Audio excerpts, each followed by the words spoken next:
होलिका दहन की पौराणिक कथा। तो भगवान पर विश्वास की एक कथा है।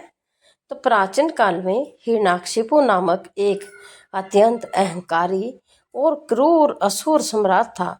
उसने कठोर तपस्या करके ब्रह्मा जी से यह वरदान प्राप्त कर लिया था कि उसे न कोई मनुष्य मार सके, न पशु, न अस्त्र से मरे, न शस्त्र से, न दिन में न रात में।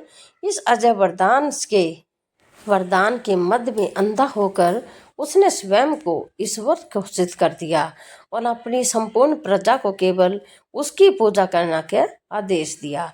किंतु विधाता का विधान देखिए, उसी असुर राज के घर में भक्त प्रहलाद का जन्म हुआ।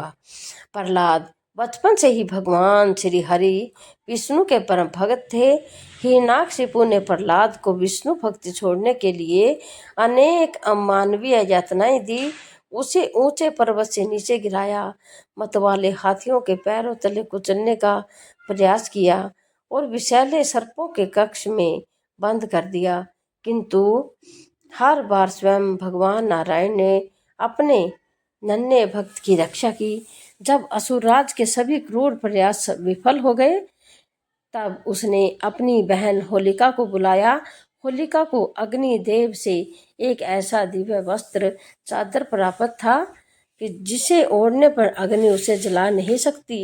हिरण्याकशिपु के आदेश पर होलिका उस दिव्य वस्त्र को ओढ़कर और प्रहलाद को अपनी गोद में लेकर प्रज्वलित चिता में बैठ गई।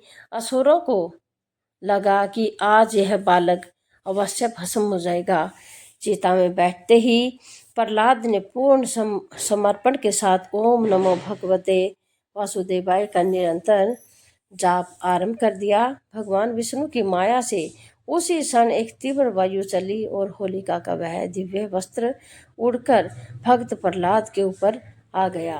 क्षण भर में होलिका उसी प्रचंड अग्नि में जलकर भस्म हो गई, जबकि प्रहलाद अग्नि से पूर्णतः सुरक्षित और मुस्कुराते हुए बाहर आ गए।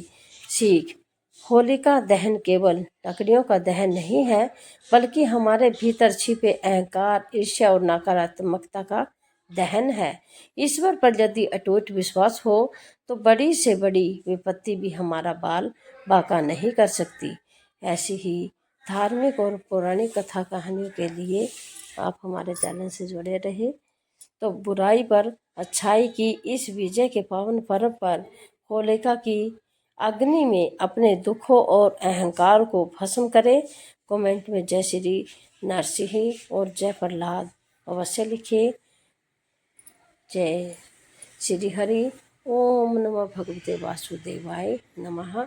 कल फिर मिलते हैं एक और नई कहानी के साथ। तब तक के लिए जय।